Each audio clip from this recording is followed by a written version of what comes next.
नमस्कार दोस्तों, bankers lifeline में आप सब लोगों का स्वागत है। आज हम जो है आरंभ सीरीज में आप लोगों के लिए लेके आए हैं classification of asset and liability. आज हम जो है बैलेंस शीट को स्टडी करेंगे। देखिए, ये जो है काफ़ी टिपिकल सा टॉपिक है। अगर कोई कॉमर्स बैकग्राउंड से नहीं है तो उसको जो है काफ़ी सारी प्रॉब्लम आती है। Bank promotion exam, JIB, CIB और बैंक में भी जो है उसको इन टर्म्स के बारे में ज़्यादा पता नहीं होता है। तो आज हम जो है एक-एक टर्म को इतना बारीकी से डिस्कस करेंगे कि सिर्फ एक क्लास के बाद आप जो है कॉमर्स वाले से भी ज़्यादा जानने लगेंगे। तो ये मेरा आप लोगों से वादा है। तो आइए एक-एक टर्म को डिटेल में करते हैं। थोड़ा-सा टाइम ज़्यादा लग सकता है। अगर आपको स्पीड मेरी स्लो लग रही है तो आप जो है ज़्यादा स्पीड करके ये वीडियो देख सकते हैं। देखिए, हमारी बैलेंस शीट में 2 साइड होती है, एक साइड लायबिलिटी साइड और एक है एसेट साइड। लायबिलिटी को हम कह सकते हैं सोर्सेज ऑफ फंड, यानी हमारे पास पैसा कहाँ से आता है। इन सोर्सेज से हमारे बिजनेस के अंदर पैसा आता है। इन सोर्सेज से जो है हमारे बिजनेस के अंदर पैसा आता है। फिर हम बात करते हैं एसेट साइड, यानी यूजेस ऑफ फंड। उन फंड का यूज कहाँ कहाँ पे होता है। जो बिजनेस में फंड होता है उसका यूज कहाँ कहाँ पे हुआ होता है, वो ये होता है। इस तरीके से इन 3 चीज़ों को मिलके, इन 3 चीज़ों का इंटीग्रेशन होके बनता है टोटल लायबिलिटी। इसमें क्या-क्या आती है? Net worth, long term liabilities और करंट लायबिलिटीज़। इन तीनों को मिला के टोटल लायबिलिटी हमारी बन जाएगी। इसी तरीके से fix asset, non current asset, intangible asset और करंट एसेट, इस तरीके से हमारी टोटल एसेट बन जाएगी। जैसा कि आपको पता होगा, एसेट बैलेंस शीट के एसेट और लायबिलिटी दोनों साइड इक्वल होते हैं, तो दोनों साइडें इक्वल होंगी। आइए सबसे पहले हम देखते हैं नेटवर्क। एक बात और यहाँ पे क्लियर कर दूँ आपको, ये फर्स्ट 1 नंबर जो होता है, ये बिज़नेस ओनर का फंड होता है। ये क्या होता है? जो बिज़नेस चलाता है, उस ओनर का फंड होता है, ये नेटवर्थ जो होता है। और ये जो 2 और 3 दोनों नंबर हैं, ये आउटसाइडर की मनी है। यानी जो हमें लॉन्ग टर्म लायबिलिटी, जो करंट लायबिलिटी है, ये आउटसाइडर की मनी है। और ये जो है क्या होता है, 1 नंबर वाला बिज़नेस के ओनर का फंड है। लॉन्ग टर्म लायबिलिटी की मैं अगर बात करूँ, तो ये वो मनी है जो 12 महीने से ज़्यादा के लिए अवेलेबल है। यानी इनको पे करना है आफ्टर 1 ईयर। और करंट लायबिलिटी की मैं बात करूँ, तो ये वो मनी है जिसको मुझे 12 महीने के अंदर-अंदर पे करना है, that is the current liability. अब हम नेट वर्थ को डिटेल में डिस्कस करते हैं। आप लोग लिख लीजिएगा, अगर आपको ज़्यादा अंडरस्टैंडिंग करनी है, तो आप लिख लीजिएगा इस टॉपिक को, ताकि आपकी और ज़्यादा अंडरस्टैंडिंग हो। नेट वर्थ, इसको या इक्विटी बोल सकते हैं या फिर हम शेयर होल्डर फंड भी बोल सकते हैं। ये मालिक द्वारा लगाए गए पैसे, जो कि नेटवर्थ, इक्विटी और शेयर होल्डर फंड, हम इसको जो है कह सकते हैं।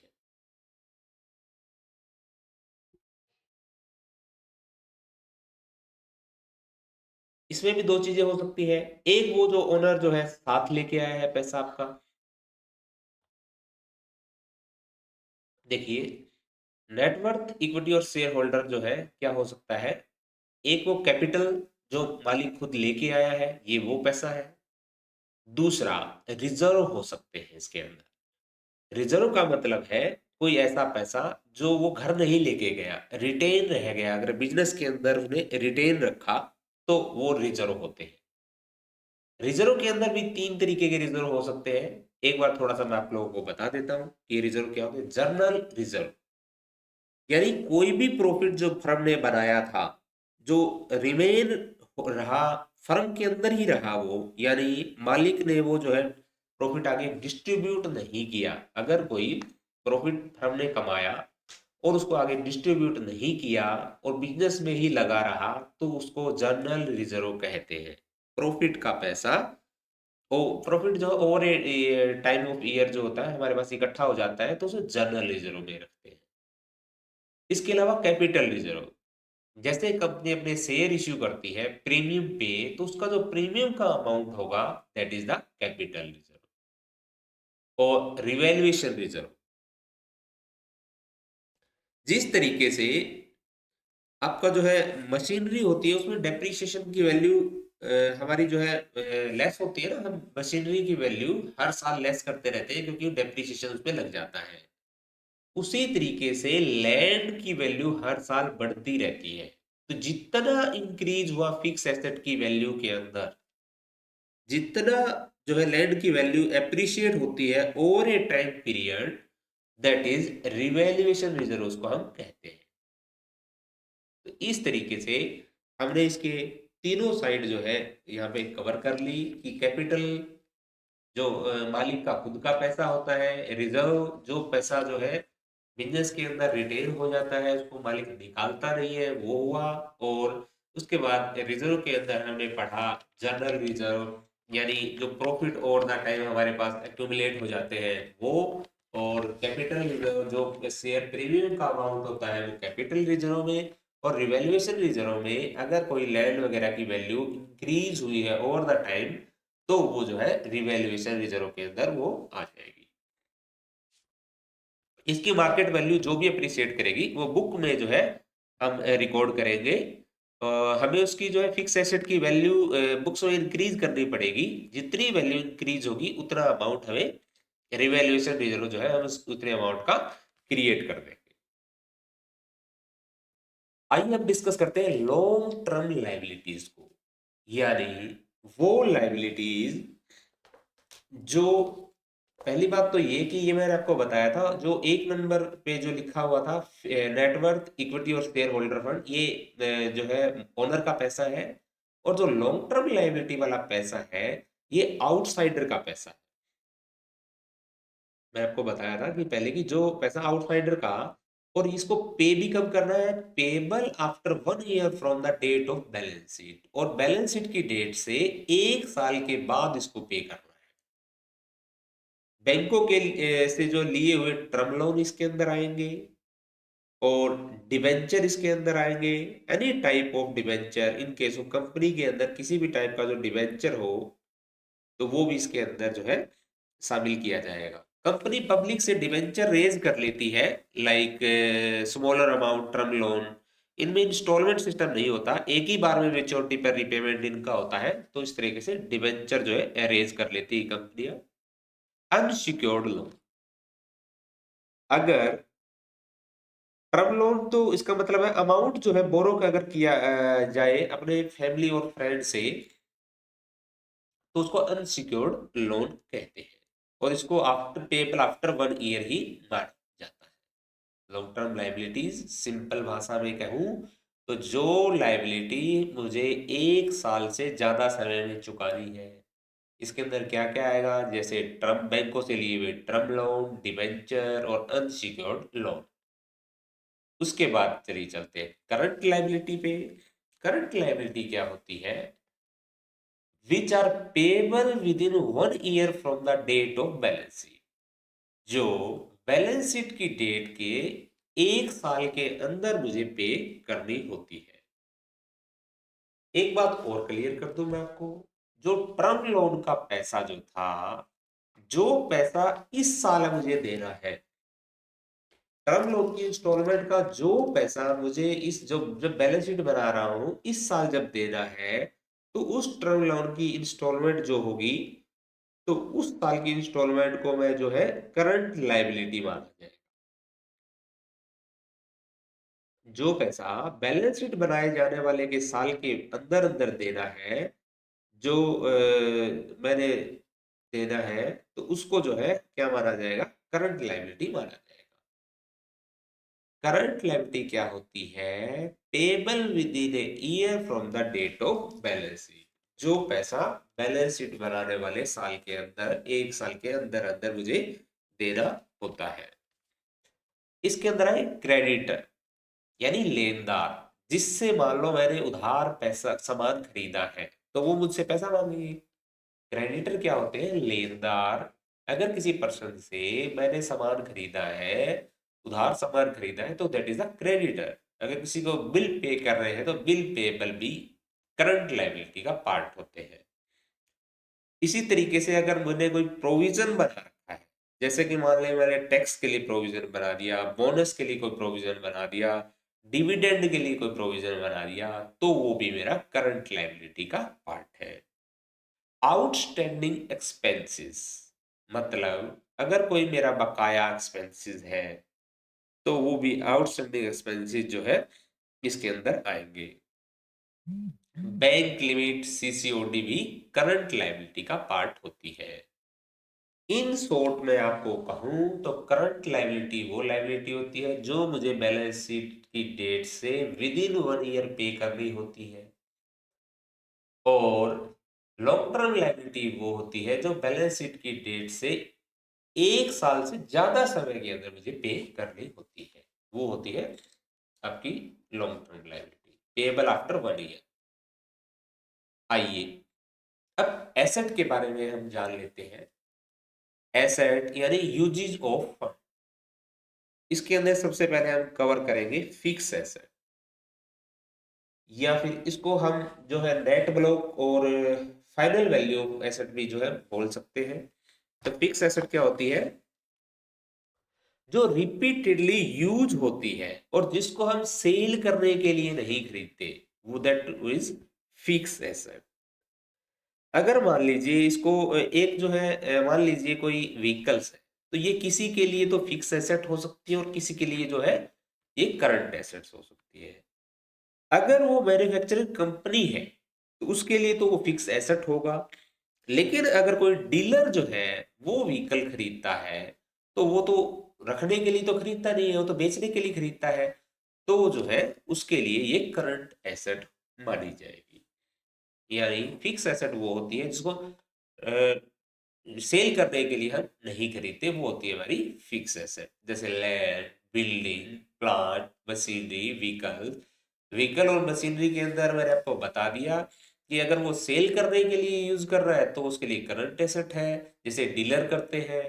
और अगर वो रिटेन करने के लिए अपने बिजनेस के अंदर उसको प्रॉफिट कमाने के लिए यूज कर रहा है, अपने बिजनेस में लगाने के लिए लगा लॉन्ग टर्म के लिए अगर उसने खरीदी है, that is the fix asset. अब हम करते हैं नॉन करंट एसेट की बात। नॉन करंट एसेट क्या होती है?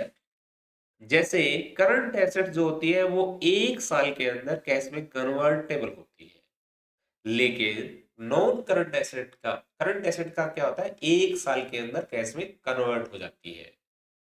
लेकिन नॉन करंट एसेट जो होती है इनका लॉन्गर पीरियड रहता है।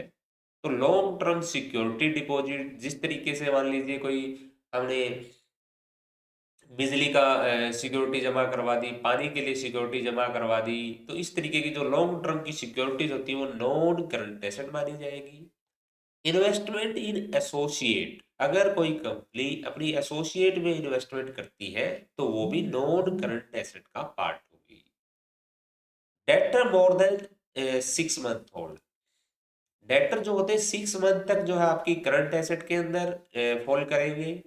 अगर डेटर डेटर क्या होते हैं? क्रेडिटर होते हैं लेनदार, तो डेटर होते हैं देनदार। यानी जिसको मैंने उधार में सामान बेचा है, जिससे मेरे पास पैसा आना बाकी है, वो तो 6 महीने तक के डेटर जो है मैं करंट एसेट में दिखाऊंगा।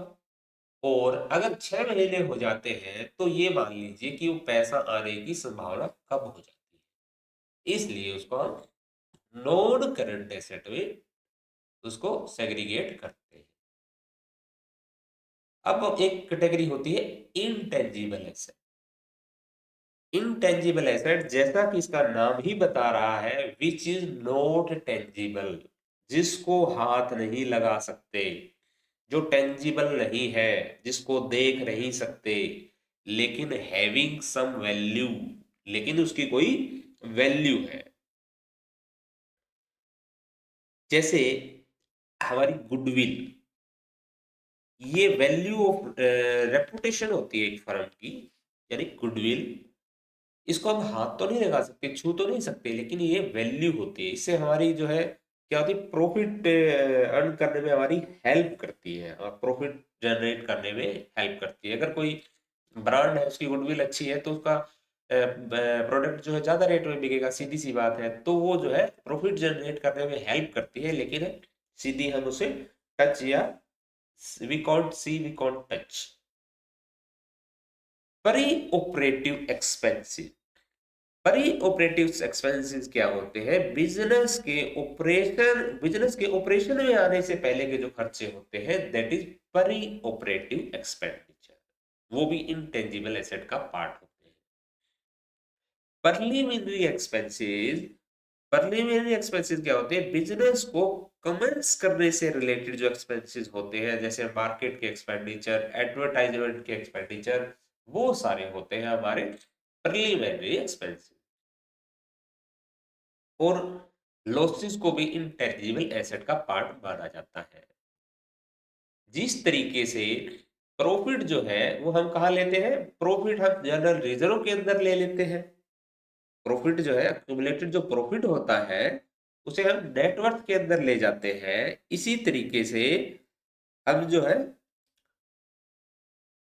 यहाँ पे लॉसेस जो होते हैं, एक्यूमुलेटेड लॉसेस जो होते हैं, वो एसेट के अंदर, इंटेंजिबल एसेट के अंदर ले जाते हैं। उसके बाद हम बात करते हैं करंट एसेट की। करंट एसेट क्या होती है? डे टू डे फंक्शनिंग में जो फर्म को जिनकी जरूरत पड़ती है, जो एक साल में या तो कैश में कन्वर्ट हो जाए या एक साल में कंज्यूम हो जाए, तो ऐसी एसेट को हम बोलते हैं करंट एसेट, जो एक साल में या तो कैश में कन्वर्ट हो जाए या कंज्यूम हो जाए। जैसे कि स्टॉक, यानी हमारे पास जो भी स्टॉक पड़ा है, रॉ मटेरियल है, स्टॉक इन प्रोग्रेस है, फिनिश गुड है, वो सभी इसके अंदर आएंगे। डेटर, यानी हमारे जो देनदार है वो इसके अंदर आएंगे। कैश है हमारे पास। प्रीपेड एक्सपेंसेस, प्रीपेड एक्सपेंसेस जैसे कि एडवांस में कोई हमने एक्सपेंसेस पे कर दिए, जैसे हमने एडवांस टैक्स पे कर दिया, वो सारे जो इसके अंदर आते हैं। एक्रूड एक्सपेंसेस,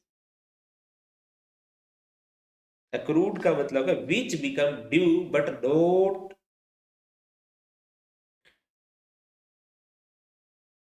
रिसीव, यानी अक्रूड हो गए हैं, जो हमने ड्यू हो गए हैं लेकिन रिसीव नहीं हुए हैं, वो होते हैं अक्रूड एक्सपेंसेस, जो रिसीव होने हैं।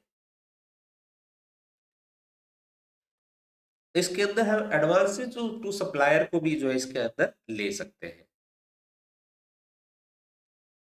जो एडवांसेस हमने सप्लायर को दिए हैं एडवांस में।